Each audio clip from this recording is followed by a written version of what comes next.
Hi, my name is Melissa Peterson. I am an LPCC here at Mayfield Counseling Center. I just did a role play activity with Sienna, and she is also a counselor here at Mayfield Counseling. And we together we did the Lament poetry writing. This is an activity that's meant to be utilized if you've had a personal loss or grief in your life. There are two types of losses. There's physical loss and symbolic loss. Physical loss is the death of a person, a relationship, or a beloved pet, where symbolic loss might be the loss of a job, the loss of a dream, or even unfortunate events such as the loss of a home or even a car, which can be a source of income or a source of, getting you from one place to another, and now that's gone. Lament poetry writing is an opportunity for one to express their grief, and that puts into words what they're feeling and what they're thinking. Oftentimes, when we're going through grief, we tend to shorten our responses to "I'm okay" or "I'm fine" to other people because perhaps you might be feeling like there isn't really a whole lot you can say. Nothing has really changed because you're still grieving.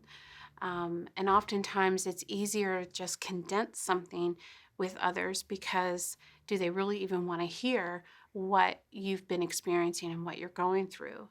Um, this is a Lament poetry writing is a counseling activity. It's a counseling exercise. It's not meant to replace counseling.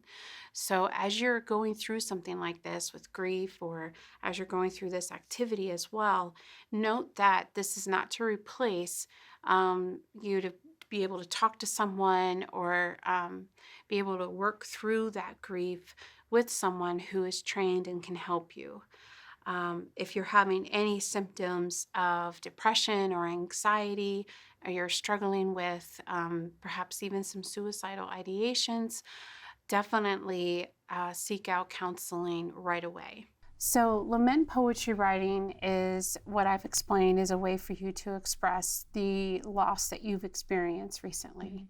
And through the work that we've done, you are in a place now where you can be more in touch with those emotions where before you were kind of pushing them away.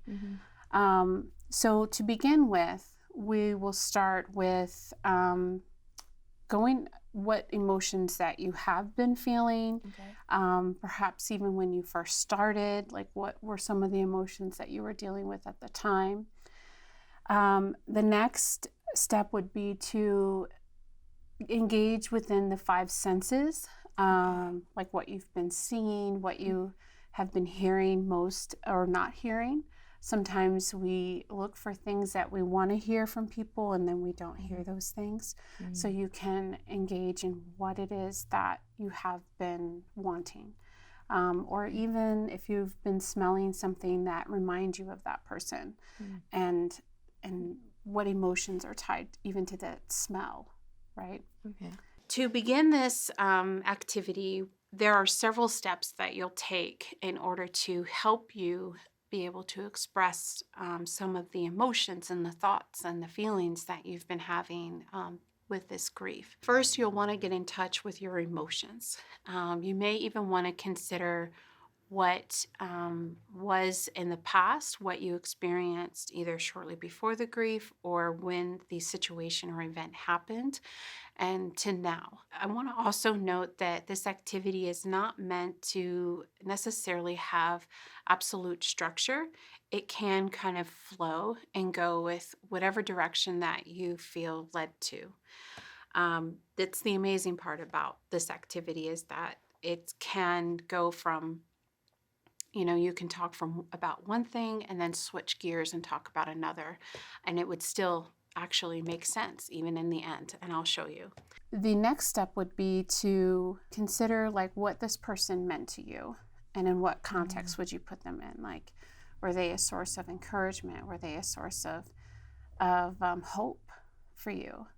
And then what would you compare them to as far as like an object? Were they like this sudden anchor in your life, or they were holding you steady, or were they more like a a strong tree where they were sturdy and strong and they held you up in their branches. Mm-hmm. And now with this person gone, they are, they've left you on the ground or something like that.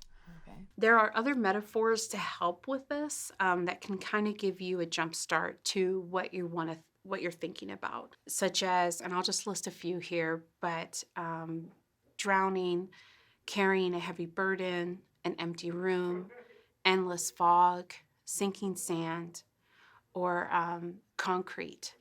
I want you also to consider the time that was surrounding the relationship loss. Was it a sunny day? Was it cloudy? Was it around the holidays? In order to kind of formulate ways for you to express that time of day, the time of year, and to be able to even connect with even that moment too. Okay. Mm-hmm. So what I'd like for you to do is to use the paper here and to brainstorm how you want to create your lament poetry writing. And so what you'll do is you'll draw like a circle, and in the middle of that will be the relationship loss or that person. So what I encourage individuals to do is to consider brainstorming. You'll put the loss of that person or place and put that in the center. And then from there, you'll branch out the feelings. You'll branch out one of the five senses or all the five senses that you've been experiencing. Then you'll go into what that person meant to you and what it's been like since the loss. And then you'll do another branch, and you will express it was on a sunny day when you left me, or it was a time of year that was supposed to be about family, and now it's about the worst day of my life. So kind of incorporating what happened in a way that helps you to conceptualize the event.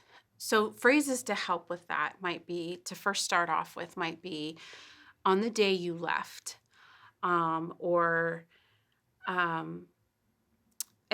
okay, so what you'll start off with when you begin your poem might be a phrase like on the day you left.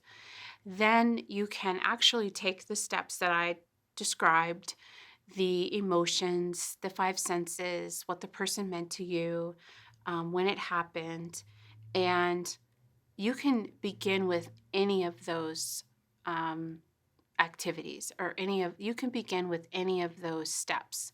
It doesn't have to be chronological the way that I listed them off. So you might describe too, you brought me, or you understood me, you were a source of, and then you might say something like a strong or a gentle or a warm, in order to maybe engage those five senses.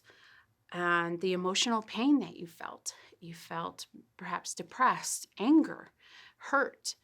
And then at this point, you may want to title it, but there's no pressure to title this poem. It's really just an expression of the grief that you've been experiencing. Sometimes titles can help us to build, like, as a platform or a jumping off point, but really focus on, again, the steps that I've given you to help you write this poem versus spending too much time on the title. So an example of a poem that I wrote several years ago, I titled it The Black Feather.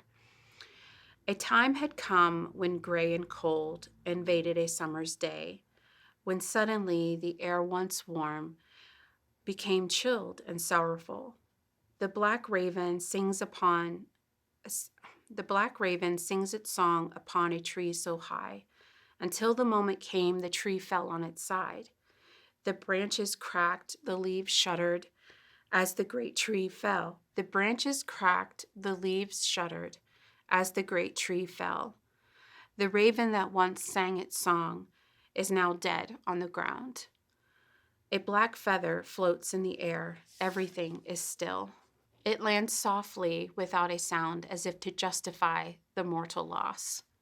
A new season brought forth warmth. A bluebird sings a song of hope to fill the air once more.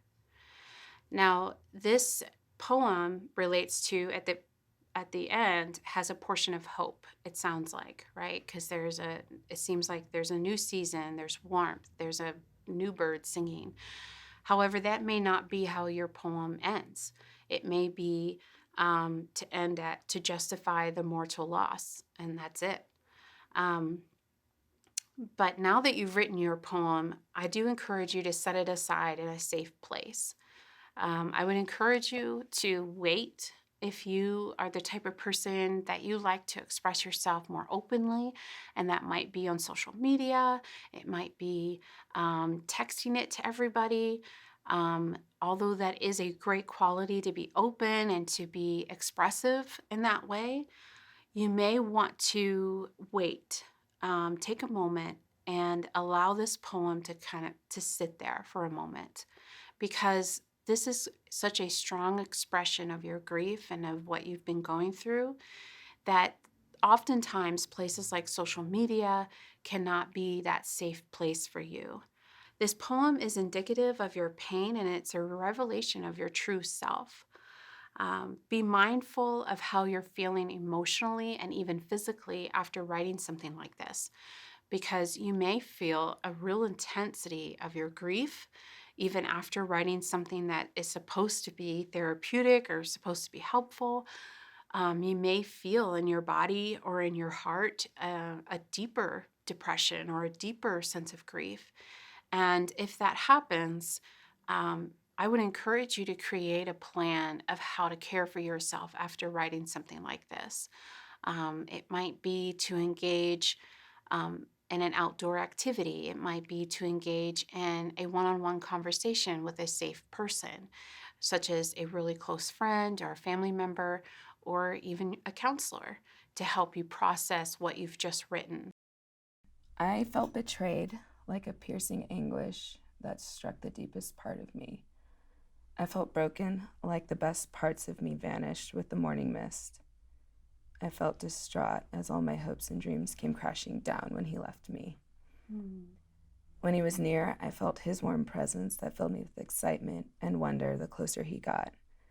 When he spoke to me, I heard the sweetest sound, like a peaceful melody of birds that never stopped singing. Seeing him was like seeing a long lost friend for the first time. It felt like flying and coming home all at the same time. With him, my heart was full and my future was bright. I felt wanted and loved and cared for in such an intimate way that made all other events seem small and insignificant. I could be me. No one was asking what was wrong with me, but instead made me feel desired. What more did I need? But before I knew it, he was gone. How could someone so important fade in no time? Mm. Um, like an endless fog, the frustration and pain of growing apart seemed to engulf everything around it and disperse over the land at the same time. He was there, a shadowed figure in the dark of night, but he was disappearing. Slowly, and then all at once. There was a time he was my bright light in the darkness, but that time had now dissolved into nothingness. Here I am wishing I was not alone. Here I am feeling unwanted and ashamed. I wanted the world, and I got a broken home with no room for love to grow. He offered me the world, and apparently was bankrupt. Why must it come to this? Mm. That's what I have. So, whatever you do, take a moment to realize that you did something for yourself that no one else can do for you. You engaged in some really good self care, and to recognize that you did well. The poem doesn't have to be this perfect, structured, um, worthy of publishing in a book somewhere. It just has to be for you, and it has to be an opportunity for you to be able to express yourself freely. Feeling our feelings is grieving well, and this activity will help you to be able to process the grief that you've been experiencing and to grieve in a healthy and safe place.